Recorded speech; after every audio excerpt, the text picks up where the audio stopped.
Hello guys, मैं गौरव शर्मा आपका स्वागत करता हूं आपके अपने यूट्यूब चैनल ड्रीम सॉल्यूशन में।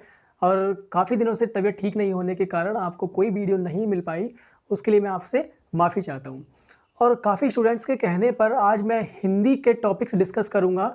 जो आने वाले आपको टाइम में हिंदी की क्लासेस मिलेंगी, उसमें हम क्या क्या चीज़ें कवर करेंगे वो हमने आज की वीडियो में डिस्कस करना है।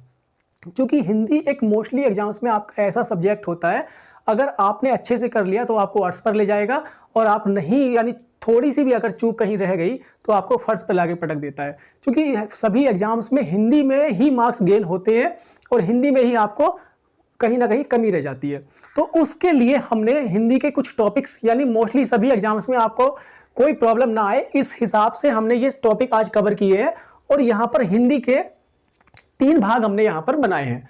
तो चूंकि 3 भाग बनाने का उद्देश्य हमारा सिर्फ और सिर्फ इतना है कि जो प्रत्येक भाग में टॉपिक रखे गए हैं वे एक दूसरे से रिलेट करते हैं, और इससे आपको स्टेप बाय स्टेप पढ़ पाएंगे। केवल बुक में क्या दिया हुआ होता है, सारे चैप्टर्स क्रम वाइज दे दिए, उसमें ऐसा कुछ नहीं दिया हुआ होता कि संधि कहीं दे दी, समास कहीं दे दिया, आपको संधि अलग से पढ़नी पड़ रही है, समास अलग से पढ़ना पड़ रहा है। यहां पर आपको कुछ चीजें ऐसी लगेंगी कि जो आपने पहले से पढ़ी हुई है। तो इस प्रकार से मेरा उद्देश्य है आपको पढ़ाने का। और चाहे आपका ग्रेजुएशन का एग्जाम हो, चाहे 12th लेवल का एग्जाम हो, मोस्टली एग्जाम सभी यहां पर कवर हो जाएंगे। और कोशिश मैंने ये किया है कि आपको हिंदी में आगे कोई भी प्रॉब्लम ना आए। ठीक है, तो देखिए डिस्कस करेंगे पहले भाग की तरफ। अगर हम देखते हैं तो यहां पर हिंदी में हमने पहला भाग लिया है।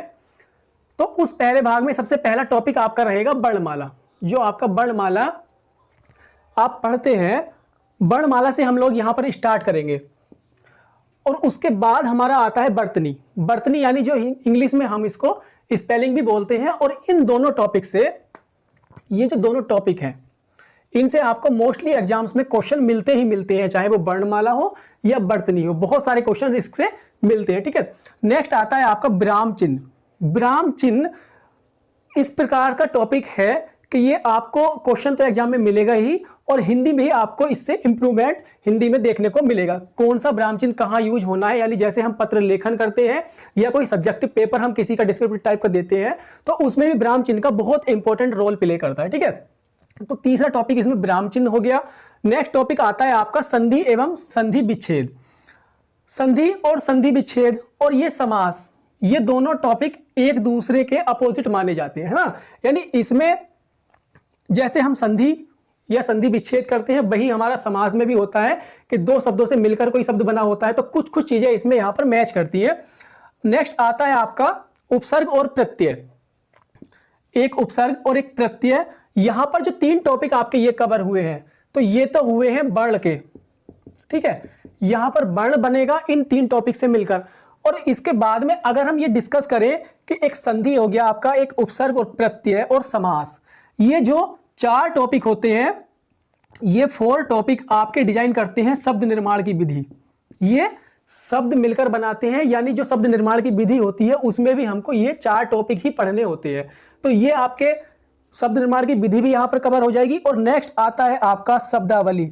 इसको आप स्टार लगा लीजिए, इंपॉर्टेंट। यानी इसी टॉपिक में हम सारी पर्यायवाची, विलोम शब्द, अनेक शब्दों के लिए एक शब्द, अनेकार्थी शब्द, ये सारे टॉपिक्स जो पढ़ेंगे वो हम शब्दावली में कवर करेंगे। ठीक है, तो ये तो बात हो जाती है आपकी पहले भाग की। जो आता है नेक्स्ट आपका भाग 2, तो उसमें सबसे पहले हम पढ़ेंगे संज्ञा, यानी शब्दों के वर्गीकरण से स्टार्ट करेंगे। कभी कभी एग्जाम में ऐसा भी क्वेश्चन आता है कि आपका शब्द कितने प्रकार के होते हैं। तो शब्द हमारे 2 प्रकार के होते हैं, एक विकारी और एक दूसरा अविकारी शब्द। तो विकारी शब्द में जो हम पढ़ेंगे वो सबसे पहला टॉपिक हम लेंगे यहां पर संज्ञा। और संज्ञा के अंतर्गत ही हम लिंग, वचन और कारक पढ़ते हैं। तो वो सारी चीजें आपको यहां पर कवर हो जाएंगी। नेक्स्ट आपका आता है सर्वनाम, विशेषण और एक क्रिया।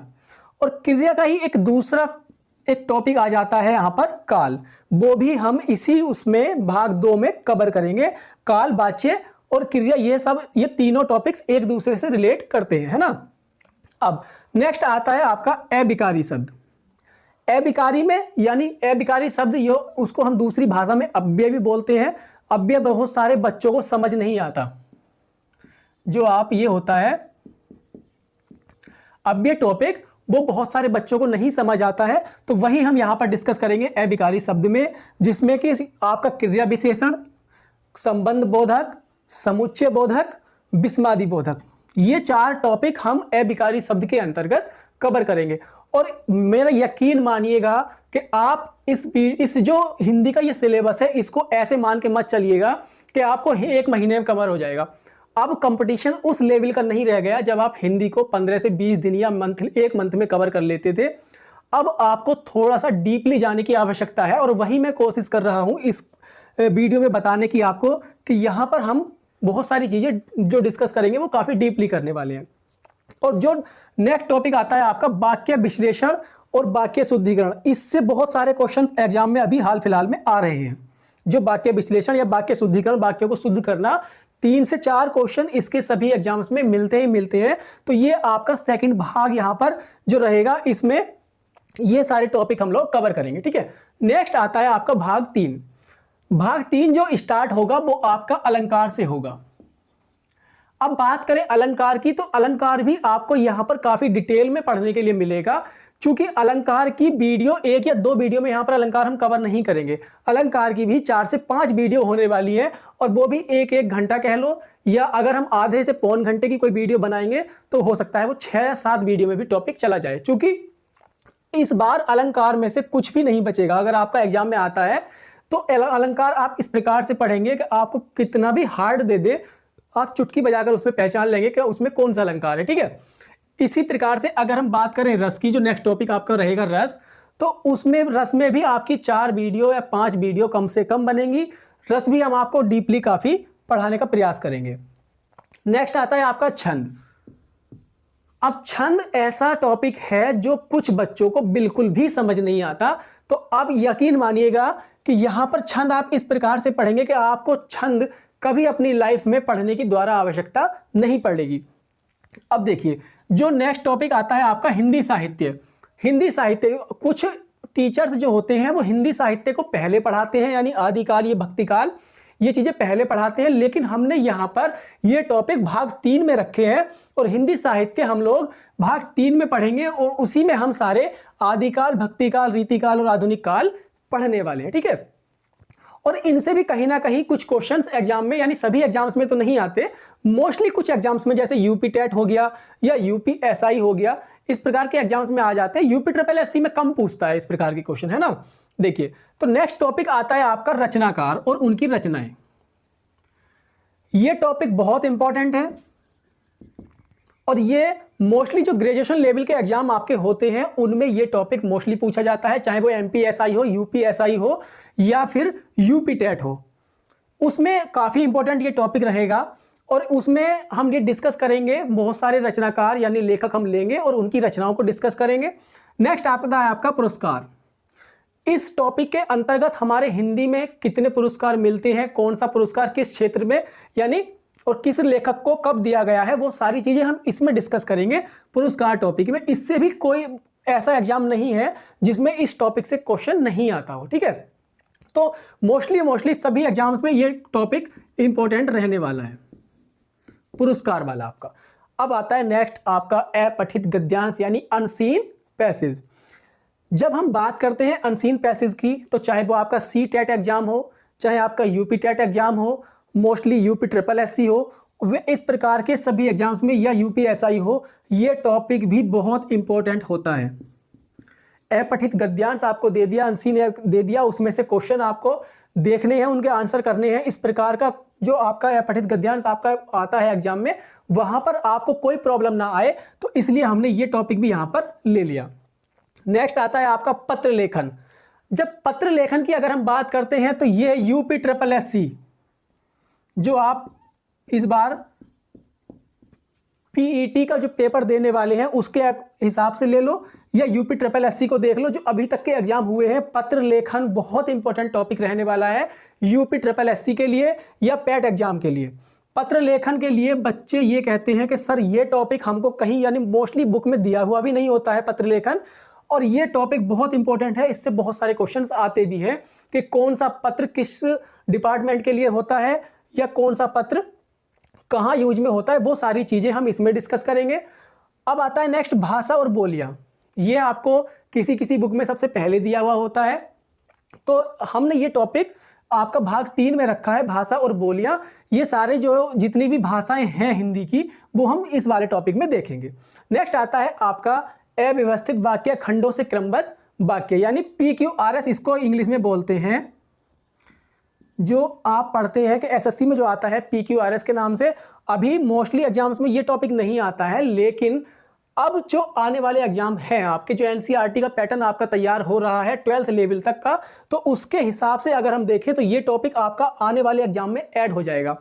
तो ये टॉपिक आपको हम पहले से ही करा कर लेकर चलेंगे, यानी ये रेलेवे के नाम से जैसे PQRS आपका इंग्लिश में होता है, उसी प्रकार से हमने यहाँ पर ये सारे टॉपिक्स कवर करने हैं। तो ये जो आपके 3 भाग दिए हुए हैं, ये जितने भी आपके एग्जाम होंगे उनसे कोई 1 या 2 टॉपिक आपका मिस हो जाए कह नहीं सकते, लेकिन मैंने प्रयास किया कि जितने भी आपके एग्जाम्स 12th लेवल के होंगे, मैं पीजीटी की बात नहीं कर रहा, पीजीटी एक अलग लेवल का एग्जाम है, लेकिन जो ग्रेजुएशन बेस का एग्जाम है उसमें मोस्टली सभी टॉपिक्स इस सिलेबस से बाहर नहीं जाने वाले हैं। आप ये ध्यान रखकर चलिएगा। अगर आपने ये सारे टॉपिक्स एक बार अच्छे से कर लिए, मैं ये तो बोल रहा हूं कि 3 से 4 महीने तो इसको लगेंगे डिटेल में पढ़ने में, लेकिन उसके बाद आपको कहीं से कुछ भी पढ़ने की आवश्यकता नहीं पड़ेगी। अब बात आती है बुक की कि सर बुक कौन सी हम देख सकते हैं।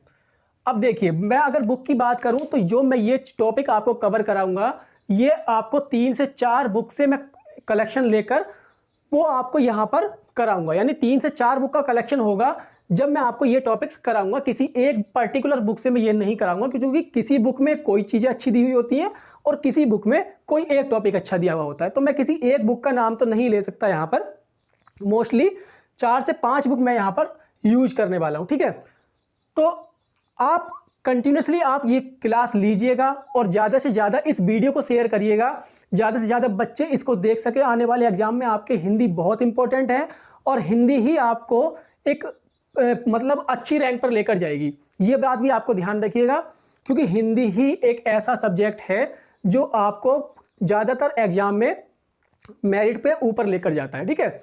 तो आज उम्मीद करता हूं कि आपको ये जो सिलेबस मैंने आपको बताया है, सिलेबस के बारे में डिस्क्राइब किया है, ये अच्छा लगा होगा। इसके बाद भी अगर आपको कोई सजेशन है कि सर ये टॉपिक हमारा रह गया है, तो आप मुझे कमेंट कर सकते हैं, मैं उस पर बिल्कुल ध्यान दूंगा। और उसके बाद हम नेक्स्ट वीडियो में पहले टॉपिक से स्टार्ट करेंगे, यानी वर्णमाला से, है ना। तो अगर आपको वीडियो अच्छी लगी है तो आप शेयर कीजिएगा और चैनल को प्लीज़ सब्सक्राइब करिएगा, और आपके सपोर्ट की बहुत आवश्यकता है। और आप ध्यान रखिएगा और अच्छे से अपनी स्टडी करते रहिएगा, ठीक है। तो मिलते हैं नेक्स्ट वीडियो में फ्रेंड्स। और मैथ की वीडियो कंटिन्यूसली चलेंगी, उसमें कुछ बच्चे बोल रहे हैं कि सर परसेंटेज कराइएगा, देखते हैं क्या कराना है उसमें। मैथ की अलग से चलेंगी और ये हिंदी का एक अलग से पूरा कंप्लीट सिलेबस हमने लिया है, उसकी क्लास अलग से चलेगी, ठीक है। तो मिलते हैं फ्रेंड्स नेक्स्ट वीडियो में नेक्स्ट क्वेश्चंस या टॉपिक के साथ जो हम लेने वाले हैं वर्णमाला का। और एक चीज़ और मैं आपको बताना यहाँ पर जरूरी समझूंगा कि इतना सब कराने के बाद जैसे हमारा एक टॉपिक कवर हो जाएगा, उस टॉपिक के बाद हम लोग उसके क्वेश्चंस भी करेंगे, यानी MCQ भी उसके लेंगे। तो उसमें भी शायद 1 से 2 वीडियो आपकी लगे, चूंकि हमको एक टॉपिक उसके क्वेश्चंस करने हैं जिससे आपको एग्जाम में कहीं भी कुछ भी प्रॉब्लम ना आए। तो बिल्कुल बेसिक से लेकर चलने वाले हैं और एक हाई लेवल तक जाने वाले हैं, ठीक है। तो मिलते हैं फ्रेंड्स नेक्स्ट वीडियो में नेक्स्ट टॉपिक, यानी इसी के टॉपिक्स जो हम लेकर आने वाले हैं वर्णमाला, उसी के साथ। तब तक के लिए आप अपना ध्यान रखिएगा, स्टडी करते रहिएगा। धन्यवाद।